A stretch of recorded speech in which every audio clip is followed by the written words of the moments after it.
What's up guys, Jackal here with a little 1-week update on the 0.3 patch for Path of Exile 2 and my build and how the league's going and so on and so forth.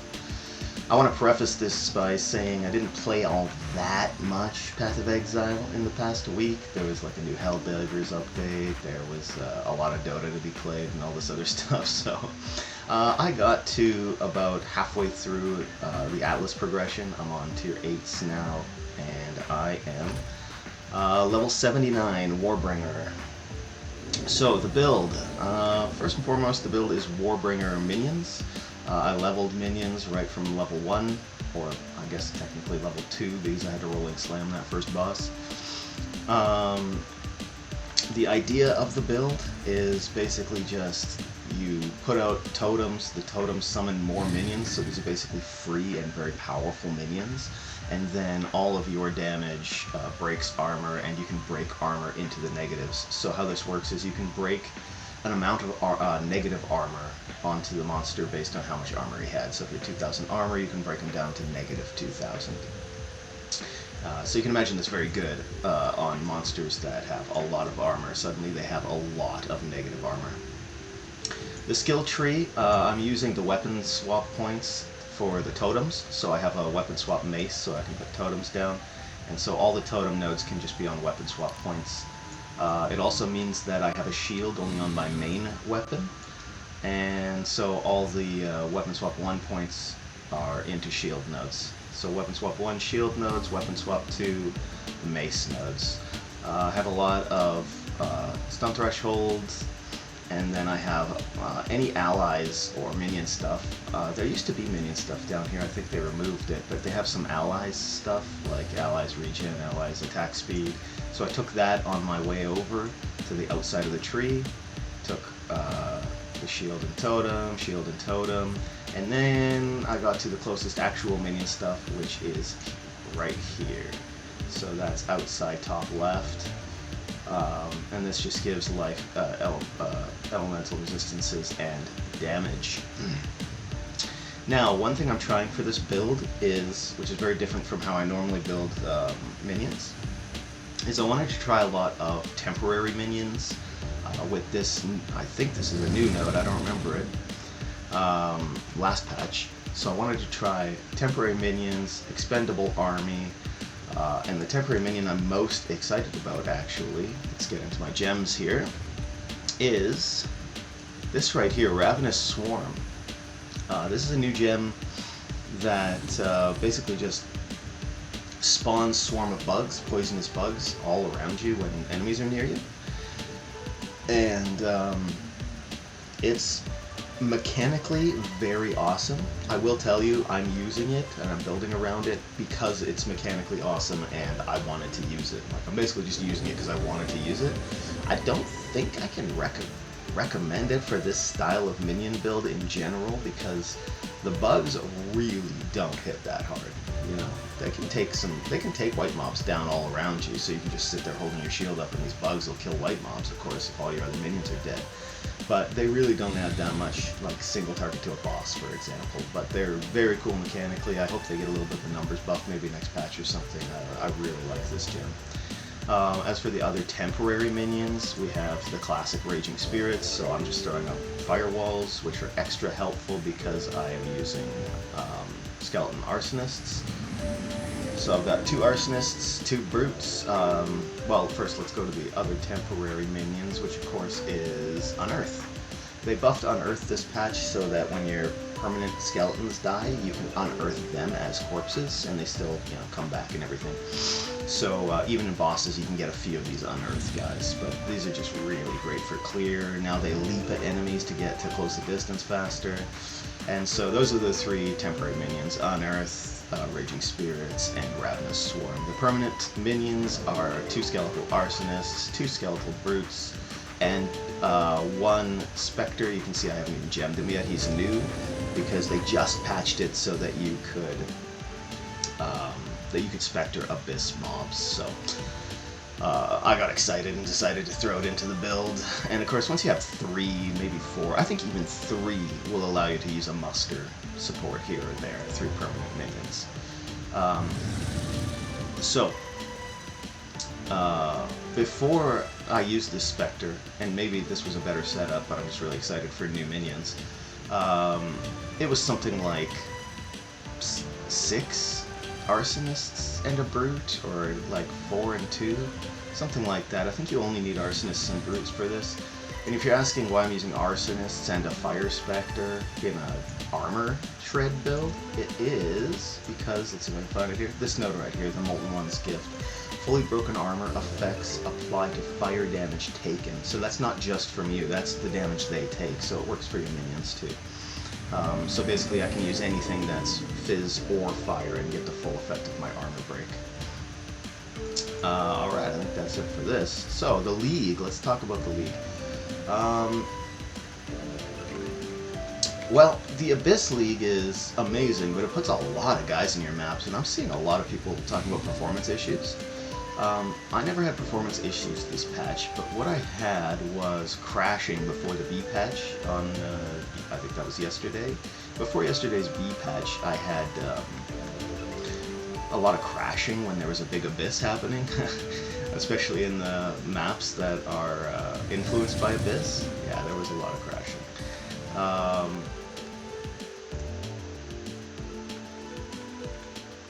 Alright, there we go. I turned my hideout lizard off. He was very loud. Okay. Yeah, there was some performance issues, some crashing issues. Ever since the B patch, I haven't had a single crash. I think they fixed most of that, and they fixed it in under a week, so that's pretty good. There was no server issues from what I saw. Neither me or anybody I play with had any server issues, even just logging in right at league launch.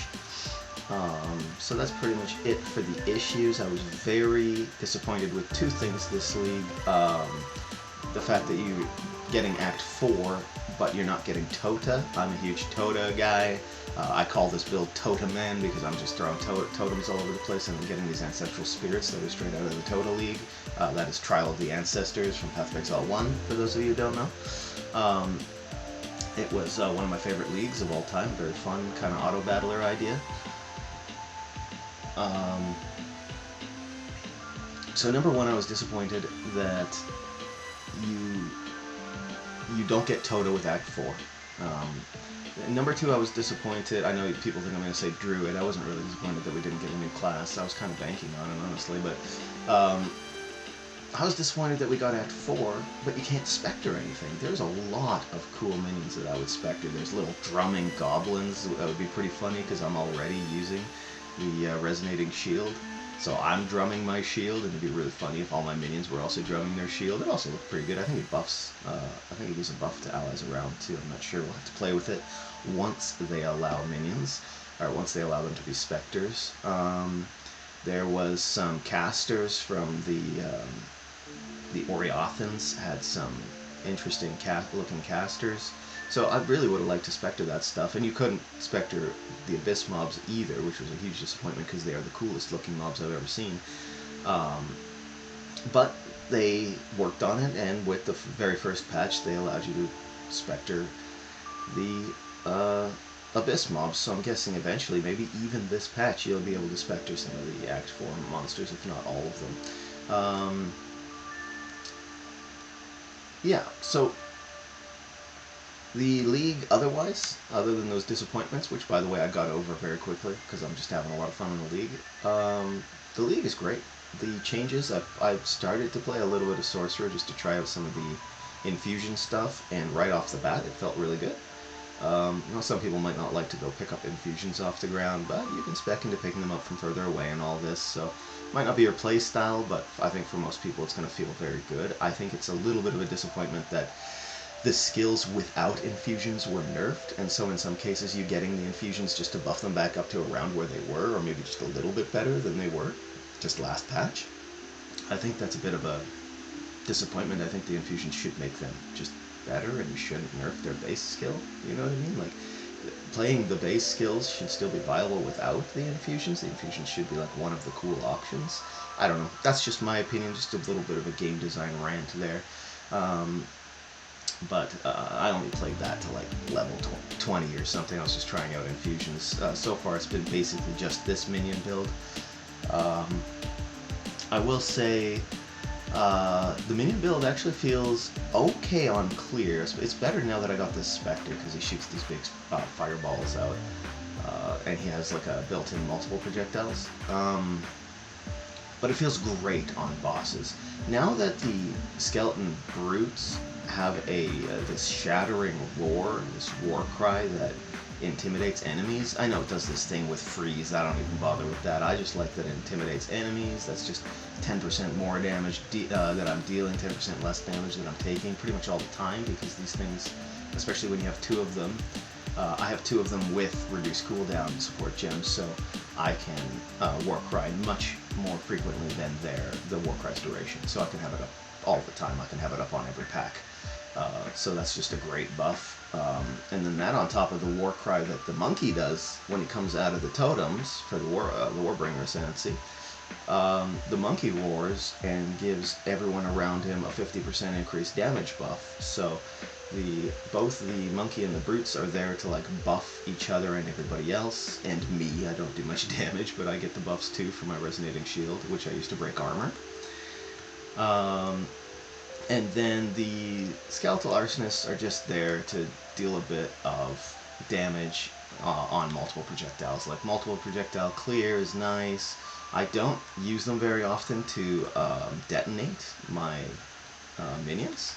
The explosive demise command, I don't really use it. Sometimes, one thing that's cool about using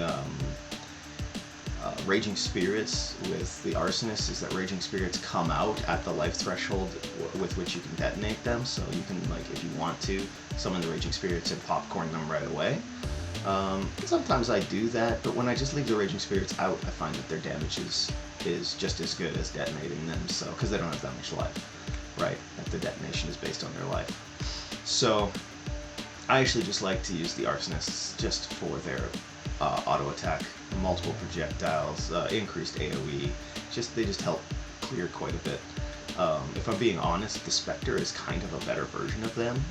So I'm half considering just getting rid of these two Arsonists I have and see if that frees up enough for one more Spectre. But these Spectres at base cost like 90, so it probably won't even be enough. And the Arsonists are good. They are good even if you don't use their command much. Yeah, I think that's just about it for the update. Oh, one more thing. I did find on the Atlas one of these Atlas Anomaly maps with the special bosses inside. It was the one I got was the Time Swordsman, the sort of the boss of the second interlude. But kind of juiced up for maps. It's a cool fight, very fun fight. It was cool to find that so early in the Atlas, and he gave me let's see if I can find out my stash here, he gave me a pretty neat support. It must be a pretty common one because it wasn't worth much, but he gave me a lineage support called Zorok's Refrain, and it's basically Awaken Spell Echo, right? It only works with specific target location AoE spells, but it's Awaken Spell Echo, the spell echoes twice, so maybe my next build can make some good use of that. Anyway, that's about it for my update. Having a lot of fun streaming every day, and I hope to see you guys on the stream. And if you'd like to just kind of like recap content on builds and how leagues are going, then hit the subscribe button, and I hope to see you in the next one. Thanks, bye-bye.